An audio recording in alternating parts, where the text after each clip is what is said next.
The whole UFC is playing chess. It genuinely seems like you can search for any UFC fighter and there is something about them playing chess. Today's video is absolutely crazy, and at the end, this ending, you can't make this up. So this game is played between the UFC legend Mark Hunt. I believe he was a heavyweight from New Zealand, and he's playing against a FIDE master. Just makes this whole game insane. Me, myself, personally, I've been going down to a gym lately, and yesterday I had a terrifying experience. I was fighting with some K1 guy. Woo! That humbles you. So, you know, I definitely understand why people who play chess like to fight vice versa. But if you're playing chess and you're looking for something to do, you go down to a local, you know, combat gym, jiu-jitsu, whatever it is. I've just started. Absolutely brilliant. Now, this game was a bullet game. Despite that, the quality is absolutely top notch, and both players play extremely quick, so it doesn't really matter because, you know, it's almost like a blitz game. So let's just get into it. I mean, this game is nuts, by the way. So Mark Hunt is playing against a South African FIDE master, and he opens up with the move E3. Not quite E4, but this move E3 has a bit more method behind this. It's, you know, he's teeing up something here. You're going to see. So we see the move E5 and now B3. So what you see is Mark Hunt is preparing to fianchetto his dark squared bishop. And the thing is, now that he hasn't committed any pawns to the center, he can get his bishops in. I like to call them snipers. Get his snipers in, and then what he's going to do is, by the way, that was, you know, Call of Duty days. So he's going to get his snipers in, and then he's going to attack at the center. So it's a bit of strategy there. We see the move D5 and now bishop B2. You know, Mark Hunt just throwing a jab at that pawn, and his opponent parries it. So we go parry, and now Mark Hunt's looking for a bishop D6.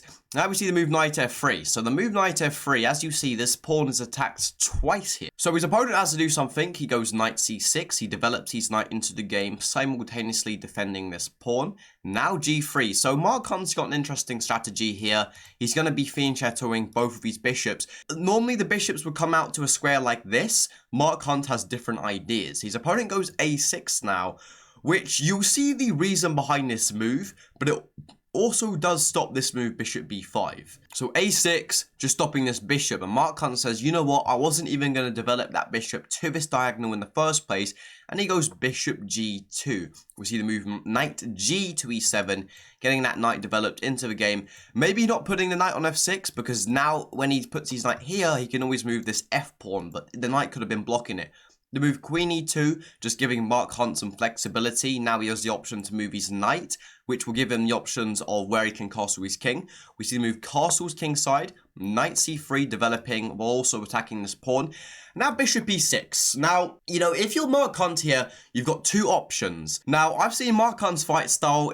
I think he had a fight with Brock Lesnar. You have to go watch that after this video. So I think Mark Hunt, I mean, I haven't watched too many of his fights, but I think I know I think he's got like a kickboxing background. So big strikes. So he's obviously going to go for the more aggressive option here. He could castle kingside. That would be a slightly more boring game. Or he can castle queenside. And now, if you notice, both sides have castled their king to the complete opposite sides. It can be semi-rare in chess. When that happens, just know there's going to be all attack, no defense. So we're not going to see any blocks. This is just hooks, leg kicks, roundhouse, flying triangles, everything. So we see castles queenside. And his opponent, the FIDE master from South Africa, starts the intellectual war off with the move b5. So this pawn is coming down the board. It's really a battle here. Mark Hunt says, you know what, knight g5. The nice thing about this move, knight g5, is that notice how when this knight was here, now this bishop is freed up. So both players flinging their pieces onto the outside of the board. The move b4 is played, now just asking this knight to go away, so it's a race.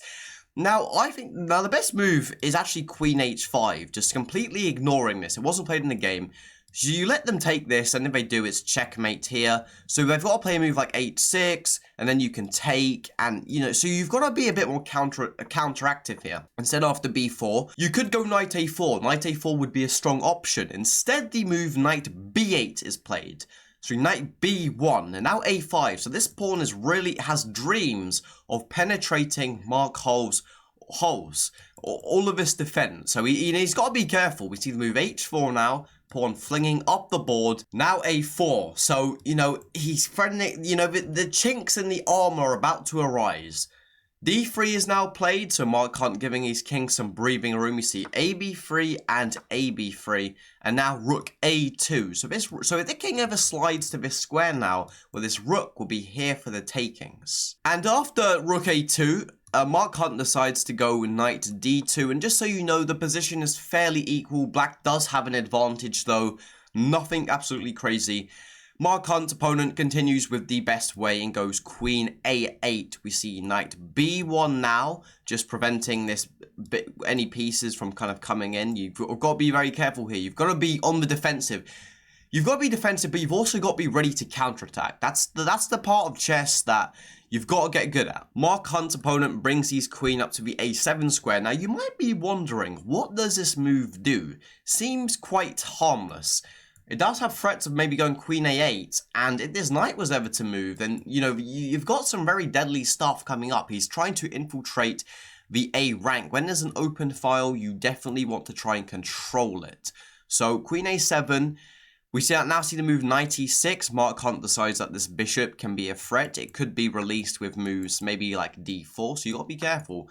Knight e6 and now fe6. After fe6, we see d4. So Mark Hunt striking in the center. When your opponent is attacking your king or attacking on the flank, sometimes the best thing to do is just to attack in the center. The move e4 is played, closing up the center. So Mark Hunt tries to undermine it. He goes f3. Now, after f3, we see knight f5, which is attacking this pawn. We see rook h to g1, and after rook h to g1, it does allow this move knight g3, and things are getting very tricky. The move queen f2 was an okay try, instead queen e1. Still in the game, and remember, the time situation is that Mark Hunt has 35 seconds. His opponent has 18.9 seconds, though, so it's gonna get close. You know, it's a hard one because his opponent does have the better position, but Mark Hunt's up on time, and as we know, if you lose the game on time, you've just simply lost the game. You know, you don't have to be Einstein to work that one out. After queen e1, we see the move ef3, and after ef3, bishop h3. Okay, cool. Now knight e4. Getting that knight in. Mark Hunt's opponent could have gone knight e2, which would have been real bad. Knight e4. The evaluation's still horrible. We see bishop e6, king h8, now bishop d5. Bishop d5, now f2, for king, the king and the rook. Sorry, the queen and the rook. So we see queen e2, promotes, takes. So Mark Hunt is down 4 pieces of material. After rook b2, though, and takes, now he's up. Now he's down 2 pieces of material. So he's down 2 pieces of material. His opponent has a very strong attack, but his opponent has 10 seconds. Can he win this? 10 seconds on the clock. We see the move knight c3, deadly one, knight c3 now. And if he was to go here, then this is just checkmate. So he misses that though. So pay attention here. After knight c3, instead of going queen a3, he misses his chance. He goes takes, 9 seconds on the clock. Now we see king c3. Bishop b4, can he hold on? King d3, 8 seconds, queen a6, check now, and now he plays to move bishop c4, so maybe he's holding it in. There's no more checks, but he's still down 1 pawn, and his opponent has some very promising attacking pieces. We see the move queen b7, now c3. Now the position's pretty much equal. We see bishop d6, after bishop d6, b4, and after rook d8, and the move e4, the pawns are coming up the board. We see bishop b4, takes, but after king c3, his opponent runs out on time. So that is the end. Mark Hunt successfully defeats a FIDE master. I should say Mark Hunt's rating in this game was 1897 and his opponent was 2001. If you enjoyed this video and want to see more like these, like and subscribe. I do have some courses. I've lowered the price of my coaching, and I've also got a community you can join. So I've got lots of things, different price ranges for people who are interested in stuff. Go check that out. Also, go follow my Instagram. I do have a new Instagram. If you enjoyed this video, I think you might enjoy this video. Thank you for watching. Have a good day.